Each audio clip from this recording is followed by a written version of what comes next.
بص الحلويات.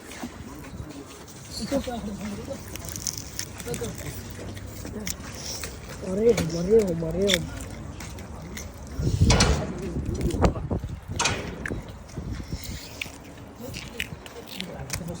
اذا كان انا مش عارف المصفى فين اصلا.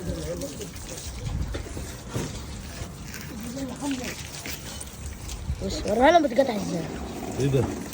دي الرقبة؟ ايوه اهي هنا مفصل اهو، مفصل بالسنتي، لازم تهز ايدك كده دي لازم عشان تيجي معاك صح. ما هزيتش ايدك كده مش هتيجي بالظبط. في جزارين بيقطعوا العرق ده.